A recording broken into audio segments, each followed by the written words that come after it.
go. Good morning, everybody. Out here on the Upper Frying Pan River, and we're going to talk a little fly fishing. Let's talk about what's the most important thing to know about fly fishing. I hear it's an age-old debate all the time, right? Is it presentation or is it fly selection? Everyone's always like, oh, it's presentation. You give me any fly and I could catch a fish. I'm like, all right, here's a size 2 hopper in the middle of winter. Good luck. Obviously not the answer, right? I just invalidated it. So it must be fly selection, right? Fly selection is the only thing that matters. All right, let me give you an 8-weight on a small creek like this where the fish are spooky and give you a 2x leader and have you fish a whatever fly you want at that point. Good luck. You're gonna be slapping the water. You're never gonna get a soft enough presentation to be able to fool the fish unless they happen to be eating hoppers, in which case you got lucky. But that doesn't actually invalidate either. And so the better way to think about it is both are important, but it depends on the day, depends on the situation and the environment. I always talk about the 3 pillars of fly fishing. The 3 pillars of fly fishing are fly selection, presentation, and location. If you get enough of those right, and of course there's a lot of sub options underneath each and every one of those, right? Dry fly fishing versus streamer fishing versus nymphing, tight line, no indicator, use an indicator, all these different things that go into presentation, you know, your leader choice and things like that. But what it ultimately comes down to is if you get enough of those smaller variables right, it adds up into you catching fish. So you can think about like an equation if you want. You can think about like 3 pillars. You can think about it as a strategic framework. Whatever story you want to craft for yourself to help yourself understand it, fine by me. The point is that each and every day it's your job to figure that out on the river. And if you can figure that out on the river, you'll catch more fish every time. Because the 4th hidden variable that I talk about more recently, I think, is that sometimes you just want to just do what you want to do because you want to do it. Man, it's like, I want to fish a small creek today. So I'm going to go do that. It might be better fishing downstream. It might be better fishing at a tailwater. It might be better fishing a number of different places today. But I don't care about that. I want to have solitude and I want to see what fish are available to me under this sort of an experience. So there's that happens as well, right? So as you learn over time what it is you want, then you apply the 3 pillars of fly fishing as a strategic framework, a way of thinking, then you can start to reliably catch more fish and get those adventures that you want. Here's a good little tip. An observational tip. You tell me here if you notice something that tells you about water levels and stream flows. I'll give you a moment. Think about it. Think about it. Think about it. It's right here. Look at that. Why is there mud there? Well, because it's next to the water, Alan. No. Well, yes, but that's not the point. The point is the water is receding. Flows have been dropping. It wouldn't be muddy if the water levels were going up. You would notice the water line would be fresh and new. It would be up there where it's dry, and you'd be touching to where it was dry.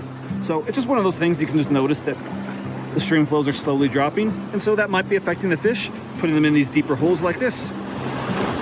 So let's go see if we can catch one. All right. I tied on a medium-sized PMD, about a size 16. Wanted to go smaller, but I couldn't thread the eye for some reason. It's getting old. And then a stimulator. So sticking with my strategy, didn't see anything that told me differently. So let's get out there and see if we can't find a fish or two. Oh, there's a fish. And took the stimulator. And then you should be good to go. Looks like a rainbow. We'll do the official boom, GoPro camera net action. It's never been done before in the history of fishing, guys. You see that? You see that move? Doesn't get any more cinematic than that. Oh good, and he spit the fly. So now we'll do this. Easy, bud. Always get your hands wet first. Always tell the fish that you're okay. Oh, he's not okay. He doesn't believe me. He doubts. There we go. Nice fish. Cool little wild rainbow. Off you go, buddy boy. Back into the water. What just happened? How did that work?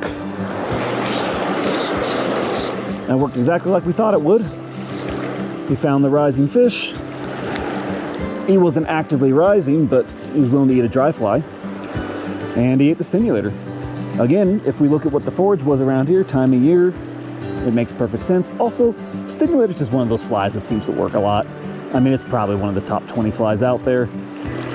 So I'm not touting that somehow my strategy put me on that fish one way or the other, but you can see how it aligns with my strategy.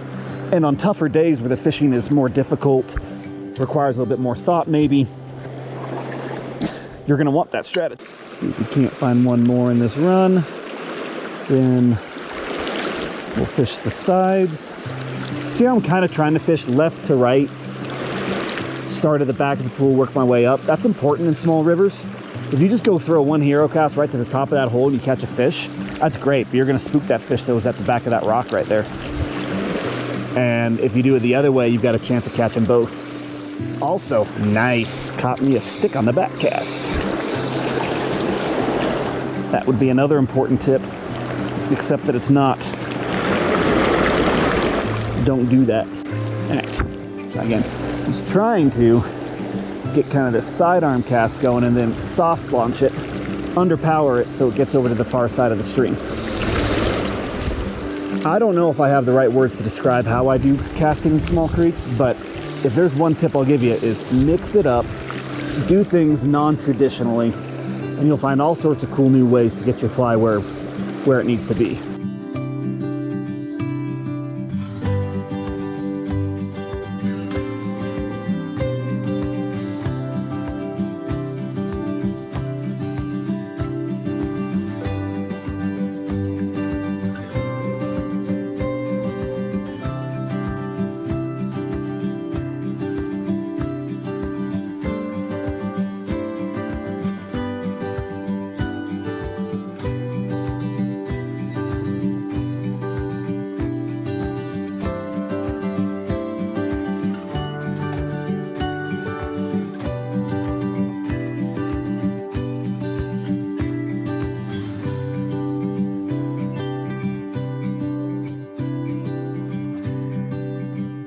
Come on in. All right, now given my spot, I gotta get out of the water for a second.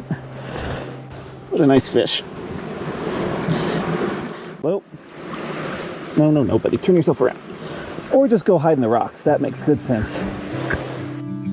Yip-ow! Howdy, howdy, howdy. Switched over to a nymph for the deeper hole.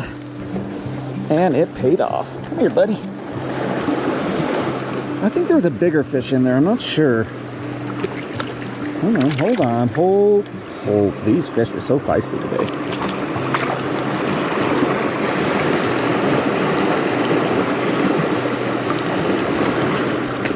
Barely get a picture of them. There you go. There's your shot. Dum dum dum dum dum. Get out of here. You done good. Well, I said I wasn't going to do any more, but then I switched to a nymph, and I'm like, let's show a little bit of some dry dropper action. See what we can get out of these holes. And there are a number of fish in here. So the difference here is that this hole probably has more than one trout in it due to the size and the depth. So, and switching to a nymph, you can probably catch a couple more than you can a dry. I did have two come up and eat my dry. One ate the sunken stimulator, so I thought it had just sunk, and then I think it ate the PMD. And then the other one was just a small one to come up for the stimmy, and he was just, I think it was too small to get in his mouth, he just missed it. So there's a chance you can catch more than one fish in a small creek like this when you're dealing with a faster moving hole like this, for sure. And sometimes the fish are just more willing to, they don't see their friend get, oh, what just happened here? They don't notice their friend getting tricked with a fly, or they don't care until they'll be willing to eat a little bit more. But it's worth slowing down just a bit in these deeper holes for that reason. Well, what do we hear? mid-July means there might actually be a few raspberries. Good, I'm hungry. Oh wait, these are death berries. Always be sure of what you forage. Wow, that took like 5 casts to actually catch one, even though it was right over him the whole time. He needed a little persuasion. That one didn't. Oh, I just missed him. Those are little ones though. Little guys.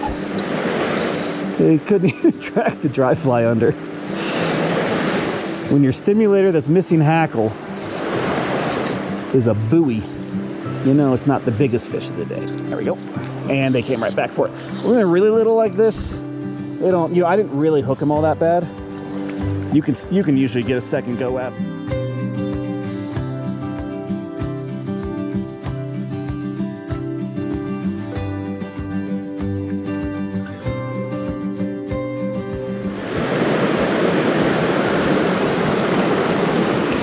So a pile cast is where you're kind of aiming almost straight up into the air and then letting that fly land and all your line kind of piles.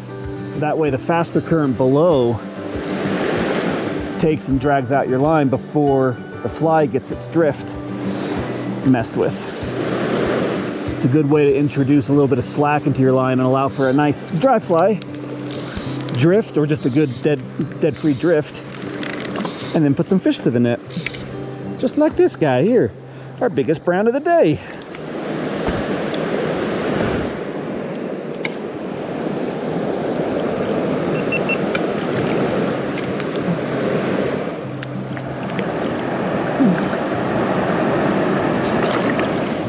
Go.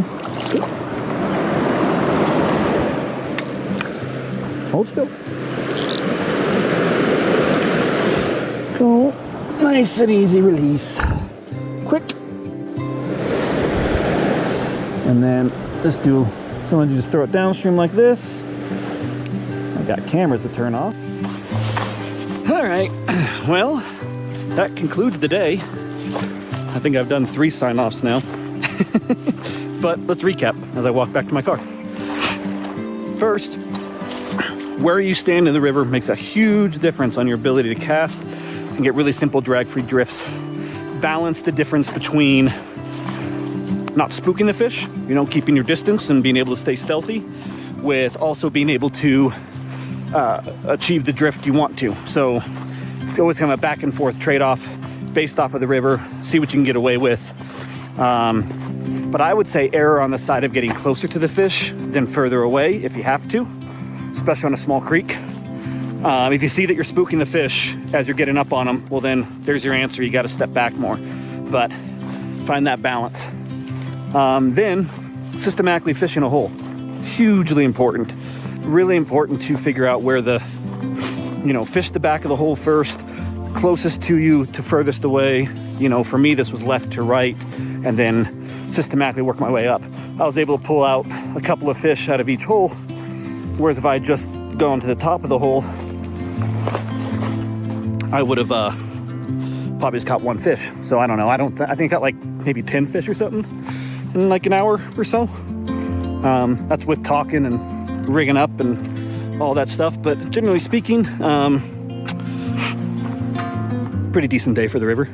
I don't feel like I missed that many fish. And I think I figured out what the fish are eating on. The rest is just standard stuff, right? Like think through your fly selection, think about seasonal insects, drag-free drifts. I was fishing like a 7-foot leader today with about 2.5 feet of 4X at the end. So it was really a pretty short leader. Allowed me to be pretty well controlled with my drifts. So yeah, hope you guys enjoyed it. I don't know if this will be 1 or 2 videos or 3 or 4, but watch them all. Check out my other stuff. Like, subscribe, do whatever you want. I don't really care. I'm just going out and having fun fishing, and I hope you enjoy it and learn something.